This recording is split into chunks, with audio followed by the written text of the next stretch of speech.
ओम शांति। आज 3 सितंबर 2025 की बाबा की साकार मुरली है। मुरली के महावाक्य हैं, मीठे बच्चे, सत्य पंडा आया है तुम्हें सच्ची सच्ची यात्रा सिखलाने। तुम्हारी यात्रा में मुख्य है पवित्रता। याद करो और पवित्र बनो। प्रश्न है, तुम मैसेंजर व पैगंबर के बच्चों को किस एक बात के सिवाय और किसी भी बात में आर्ग्यू नहीं करनी है। उत्तर है, तुम मैसेंजर के बच्चे सबको यही मैसेज दो कि अपने को आत्मा समझो और बाप को याद करो, तो इस योग अग्नि से तुम्हारे विकर्म विनाश होंगे। यही ओना रखो। बाकी और बातों में जाने से कोई फायदा नहीं। तुम्हें सिर्फ सभी को बाप का परिचय देना है, जिससे वह अस्तित्व बने। जब रचता बाप को समझ लेंगे तो रचना को समझना सहज हो जाएगा। गीत है, हमारे तीर्थ न्यारे हैं। ओम शांति। मीठे मीठे रूहानी बच्चे जानते हैं कि हम सत्य तीर्थवासी हैं। सच्चा पंडा और हम उनके बच्चे जो है वह भी सच्चे तीर्थ पर जा रहे हैं। यह है झूठ खंड अथवा पतित खंड। अभी सचखंड व पावन खंड में जा रहे हैं। मनुष्य यात्रा पर जाते हैं ना, कोई खास यात्राएं लगती हैं जहाँ पर कोई कभी भी जा सकते हैं। यह भी यात्रा है। इसमें जाना तब होता है जब सत्य पंडा खुद आए। वह आता है कल्प कल्प के संगम पर। इसमें न ठंडी न गर्मी की बात है, न धक्के खाने की बात है। यह तो है याद की यात्रा। उन यात्राओं में सन्यासी भी जाते हैं। सच्ची सच्ची यात्रा करने वाले जो होते हैं वह पवित्र रहते हैं। तुम्हारे में सभी यात्रा पर हैं। तुम ब्राह्मण हो। सच्चे सच्चे ब्रह्मा कुमार कुमारियाँ कौन हैं जो कभी भी विकार में नहीं जाते हैं? पुरुषार्थी तो जरूर हैं। मनसा संकल्प भलाए, मुख्य है ही विकार की बात। कोई पूछे, निर्विकारी ब्राह्मण कितने हैं आपके पास? बोलो, यह पूछने की जरूरत नहीं है। इन बातों से आपका क्या पेट भरेगा? तुम यात्री बनो। यात्रा करने वाले कितने हैं, इस पूछने से कोई फायदा नहीं है। ब्राह्मण तो कोई सच्चे भी हैं तो झूठे भी हैं। आज सच्चे हैं, कल झूठे बन जाते हैं।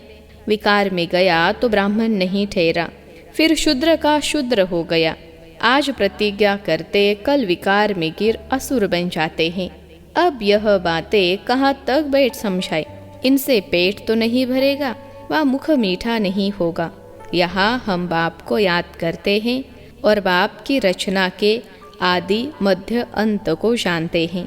बाकी और बातों में कुछ रखा नहीं है। बोलो, यह बाप की याद सिखाई जाती है और पवित्रता है मुख्य। जो आज पवित्र बन फिर अपवित्र बन जाते हैं तो वह ब्राह्मण ही नहीं रहा। वह हिसाब कहाँ तक बैठ तुमको सुनाएंगे? ऐसे तो बहुत गिरते होंगे माया के तूफानों में। इसलिए ब्राह्मणों की माला नहीं बन सकती हैं। हम तो पैगंबर के बच्चे पैगाम सुनाते हैं, मैसेंजर के बच्चे मैसेज देते हैं। अपने को आत्मा समझ और बाप को याद करो तो इस योग अग्नि से विकर्म विनाश होंगे। यह ओना रखो। बाकी प्रश्न तो ढेर के ढेर मनुष्य पूछेंगे। सिवाय एक बात के और कोई बातों में जाने से कोई फायदा ही नहीं। यहाँ तो यह जानने का है कि नास्तिक से आस्तिक, निधन कैसे धन के कैसे बने, जो धनी से वर्षा पाए, यह पूछो। बाकी तो सब पुरुषार्थी हैं। विकार की बात में ही बहुत फेल होते हैं। बहुत दिनों के बाद स्त्री को देखते हैं तो कोई बात मत पूछो। कोई को शराब की आदत होती है, तीर्थों पर जाएंगे तो शराब अथवा बीड़ी की जिनको आदत होगी वह उसके बिगड़ रह नहीं सकेंगे। छिपा कर भी पीते हैं। कर ही क्या सकते? बहुत है जो सच नहीं बोलते हैं, छिपाते रहते हैं। बाबा बच्चों को युक्तियाँ बताते हैं कि कैसे युक्ति से जवाब देना चाहिए। एक बाप का ही परिचय देना है जिससे मनुष्य आस्तिक बने। पहले जब तक बाप को नहीं जाना है तब तक कोई प्रश्न पूछना ही फालतू है। ऐसे बहुत हैं, समझते कुछ भी नहीं, सिर्फ सुनते रहते, फायदा कुछ भी नहीं। बाबा को लिखते हैं 1000 2000 आए, उनसे 1-2 समझने लिए आते रहते हैं। फलाना फलाना बड़ा आदमी आता रहता है। हम समझ जाते हैं उनको जो परिचय मिलना चाहिए वह मिला नहीं है। पूरा परिचय मिले तो समझे यह तो ठीक कहते हैं। हम आत्माओं का बाप परम पिता परमात्मा है, वह पढ़ाते हैं। कहते हैं अपने को आत्मा समझ मुझे याद करो, यह अंतिम जन्म पवित्र बनो। जो पवित्र नहीं रहते वह ब्राह्मण नहीं शुद्ध रहे। लड़ाई का मैदान है, झाड़ बढ़ता रहेगा और तूफान भी लगेंगे, बहुत पत्ते गिरते रहेंगे। कौन बैठ गिनती करेंगे कि सच्चे ब्राह्मण कौन है? सच्चे वह जो कभी शुद्र न बने, जरा भी दृष्टि न जाए। अंत में कर्मातीत अवस्था होती है, बड़ी ऊंची मंजिल है। मनसा में भी न आए वह अवस्था अंत में होनी है। इस समय एक की भी ऐसी अवस्था नहीं है। इस समय सब पुरुषार्थी हैं, नीचे ऊपर होते रहते हैं। मुख्य आँखों की ही बात है। हम आत्मा हैं, इस शरीर द्वारा पाड़ बजाते हैं। यह पक्का अभ्यास चाहिए। जब तक रावण राज्य है तब तक युद्ध चलता रहेगा। पिछाड़ी में कर्मातीत अवस्था होगी। आगे चलकर तुमको फीलिंग आएगी, समझते जाएंगे। अभी तो झाड़ बहुत छोटा है, तूफान लगता है, पत्ते गिर पड़ते हैं। जो कच्चे हैं वह गिर पड़ते हैं। हर एक अपने से पूछे मेरी अवस्था कहाँ तक है। बाकी जो प्रश्न पूछते हैं उन बातों में जास्ती जाओ ही नहीं। बोलो हम बाप की श्रीमत पर चल रहे हैं। वह बेहद का बाप आकर बेहद का सुख देते हैं अथवा नई दुनिया स्थापन करते हैं। वहाँ सुख ही होता है। जहाँ मनुष्य रहते हैं उसको ही दुनिया कहा जाता है।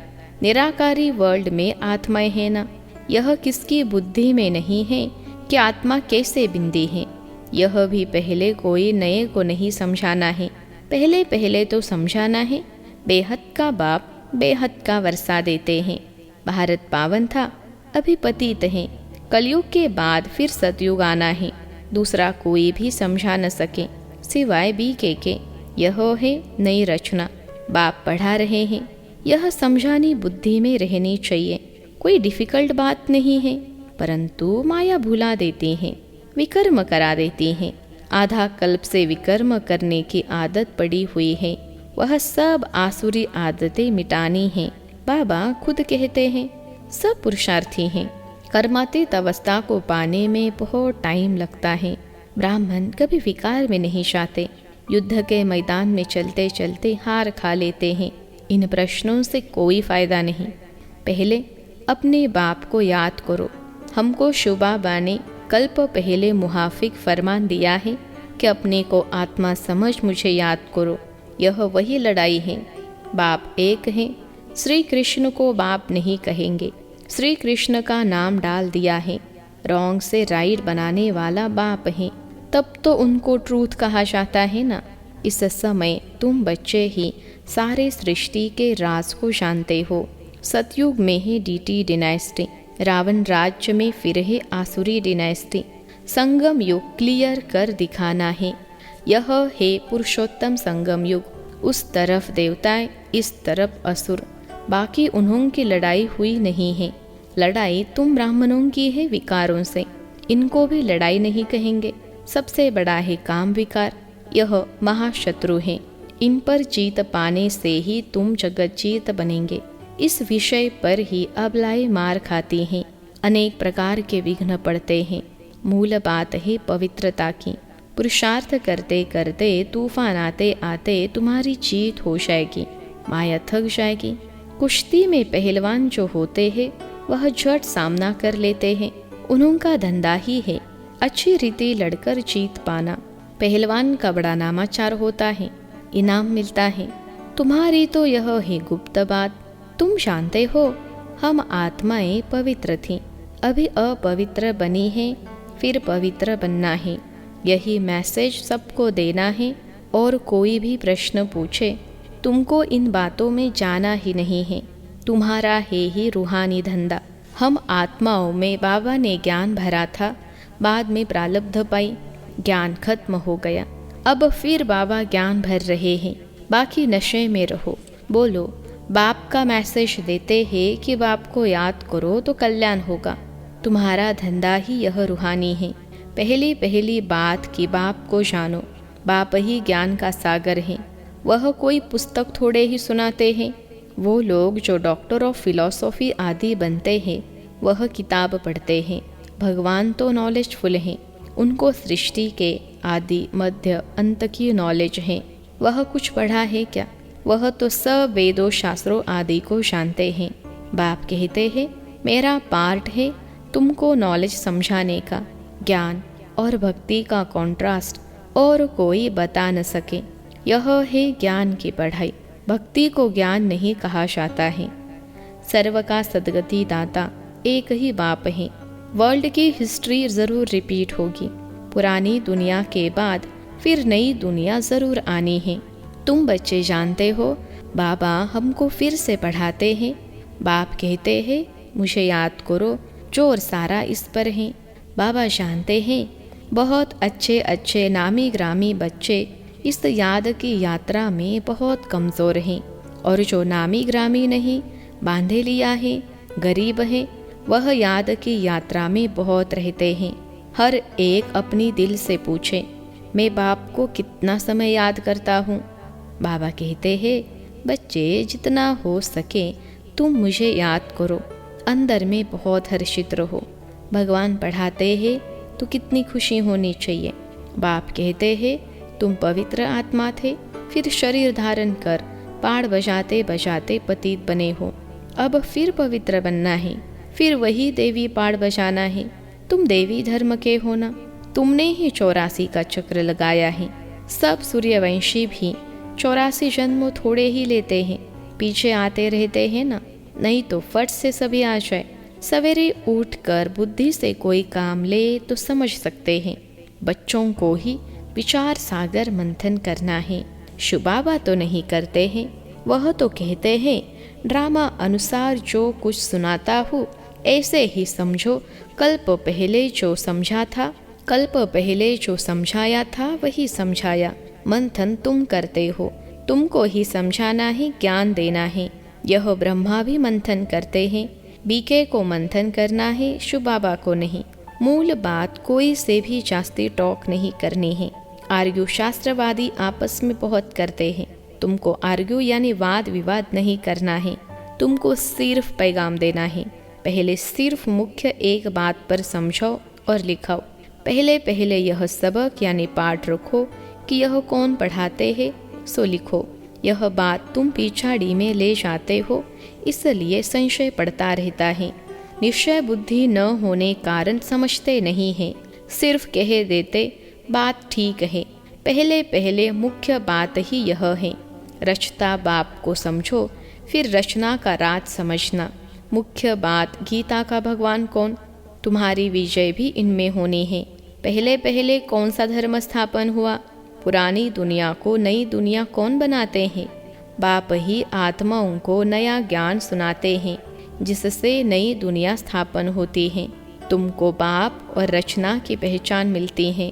पहले पहले तो अल्फ पर पक्का कराओ तो बे बादशाही है ही।